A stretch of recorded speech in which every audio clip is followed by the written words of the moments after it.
Hello there and welcome back.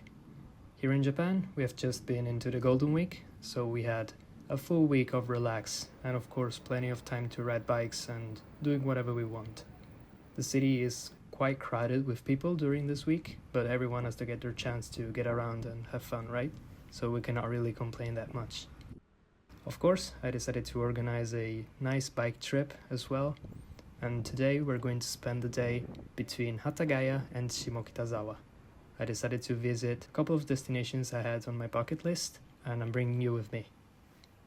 This is gonna be a pretty chill bike vlog. We're just browsing bike shops, getting something to eat, and of course, a much needed coffee stop to close the day. We're heading to Hatagaya, once again to Blue Dog. I've already been there once, but this time I decided to take my sweet time and browse through the store, as I'm currently thinking about some pieces to get for a tiny project here on the Bianchi.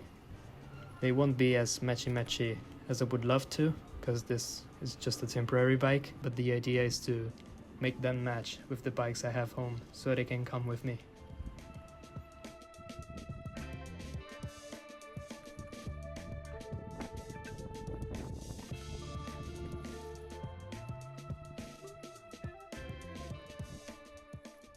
Also, if you see some shaky footage, I've been trying to switch my phone to my camera for a better recording experience, for you at least. For me it was quite stressful since it was the first time using the camera, so I'm sorry for any shaky or unfocused footage. I still gotta get a grip of the camera in video mode.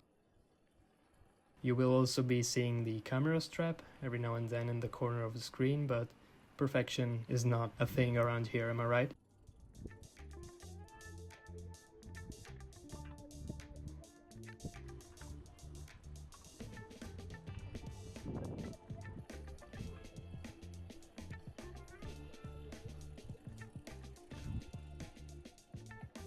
I've already been both to Hatagaya and Shimokitazawa before, but never really got the chance to explore the surroundings by bike.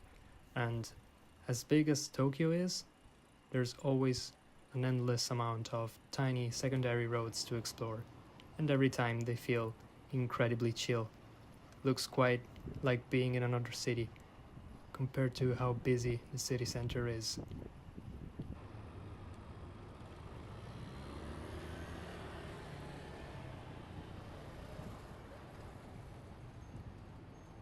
Our first stop, as I said, is Blue Lug Hatagaya, the main store. Took my sweet time to admire the bikes and the frames and all the trinkets they had lying around in the shop. I really love the curation of this store, and I honestly don't know how do they even come up with such ideas in terms of decoration and parts arrangement. But every time is definitely a unique experience. The amount of stuff they have in stock is definitely impressive, sometimes overwhelming, but it's always amazing to see the sheer amount of stuff they have and how they manage to create a coherent style across the whole shop. Definitely recommend you check it out if you're in Tokyo, but I'm pretty sure I don't have to tell you.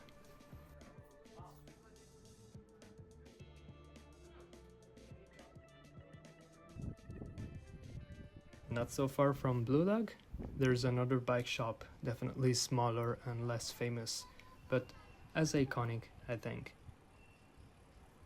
I'm talking about Wood Village Cycles, a tiny store specialized in vintage mountain bikes, and I had to check it out for sure, considering I have a vintage mountain bike myself back home.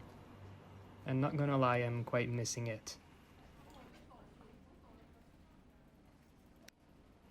I gotta admit, entering Wood Village was not the easiest thing, because the shop was completely empty, so the store clerk was facing directly myself, and at first it felt a little bit embarrassing to just enter and record videos and not buying anything, but eventually we managed to have a little chat. They had wonderful builds, new parts, and also second-hand parts. They also had in stock a Rune Nightwood and a Rune Rufus Stone, probably two of my favorite frames of all time, and was quite amazing seeing them in real life for the first time, despite being just a frame and not a complete bike.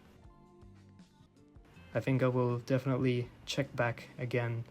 Maybe I'll manage to find some cool trinkets for my diamond bag.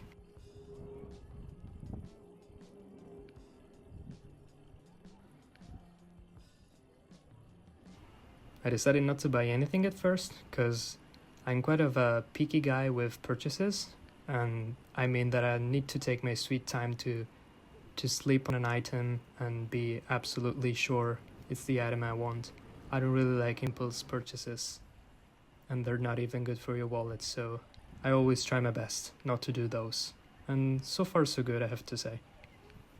Also, I have to remember that this is not a vacation, so my FOMO has not any reason to be here at all, so I should definitely take my sweet time to browse around and get an idea. I surely don't want to waste money on pieces that I don't need to, but I just like as I look at them.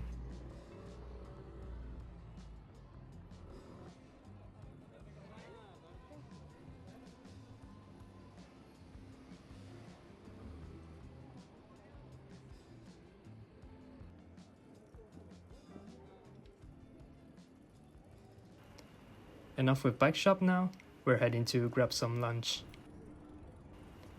Going down from Hatagaya to Shimokitazawa. At more or less 15 minutes by bike, definitely not a long ride.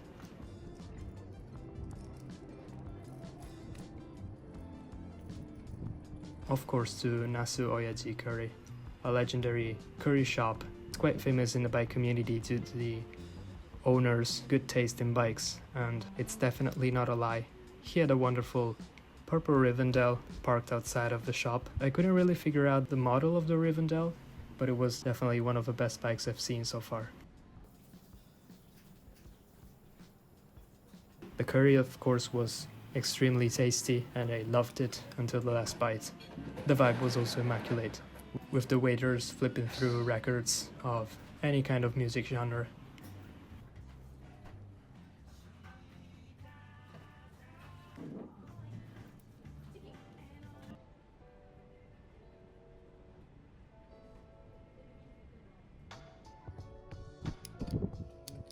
Going on, a couple of minutes from Nasu Oyaji, we have a specialty coffee that I wanted to check out for a little bit.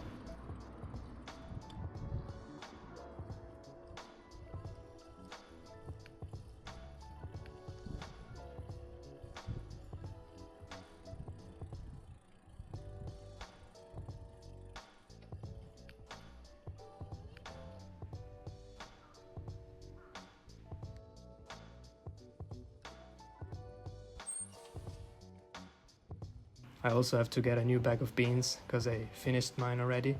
This was the perfect occasion to do that as well.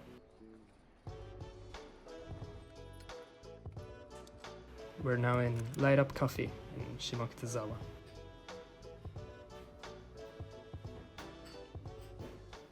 And once again, a nice drip coffee to be specific. Decided to try their special geisha and I was completely satisfied. Super sweet, super refreshing. Perfect way to finish the day. I also managed to get a bag of beans. Didn't get the geisha because I don't think I have the right skills yet to brew them accordingly, but it was definitely nice to try them skillfully brewed by the baristas of Light Up Coffee. To close this ride, I have to say that today has not been the easiest day of them all, because when I first got out of my house to get to Nasu Oyaji, I had a pretty stressful morning. I won't get into details because it's not really necessary. And then when I got to the place, I found myself in an extremely long queue under the sun. So I was quite overwhelmed and I was about to go home and call it a day without doing what I planned to do. When there's a change in plans, even if it's a minor thing, sometimes I struggle to keep my motivation together and I tend to feel quite overwhelmed, but I'm glad that this time I managed to just rearrange my plans. That's why you saw the bike shops first and the curry after that. It was that simple. Sometimes you just have to stop, take a breath and rearrange your plans and everything will go as smoothly as it can. This message, just to remind yourself that you have to be kind to yourself when you're overwhelmed by stress or anything else. You deserve what you're doing, so it's worth keeping on.